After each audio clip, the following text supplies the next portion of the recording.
और बहुत लोगों के पास लेना बैंक होता है, देना बैंक नहीं होता। लेके बड़े खुश होते हैं, आप देवता हो जी, आप तो भगवान हो जी, क्योंकि वो आपको दे रहा है।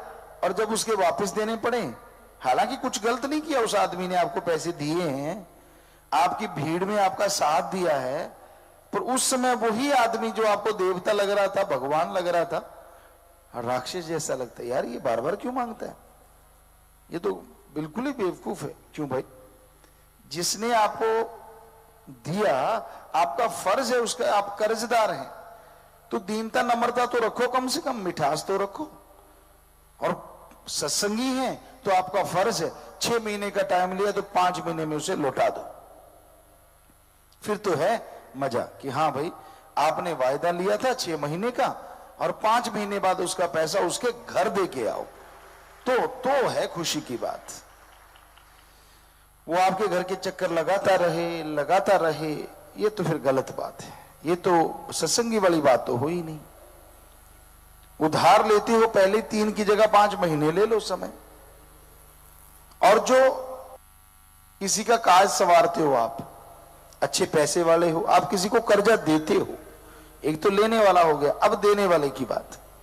आप सत्संगी हैं, किसी गरीब का भला करते हो, किसी को कर्जा देते हो, वो 4-5 महीने में आपको पैसा लौटा देता है ब्याज के समेत, पर वो गरीब है।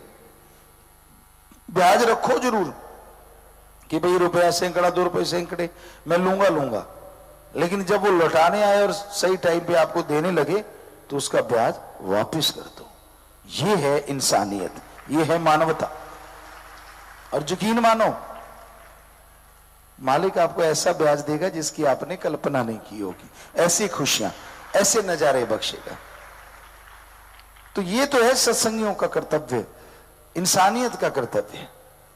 पर 5 रुपए सैकड़ा, 7 रुपए सैकड़ा जो ठोक देते हैं, तो उससे बड़ा पाप गुनाह की कमाई कोई और हो ही नहीं सकती।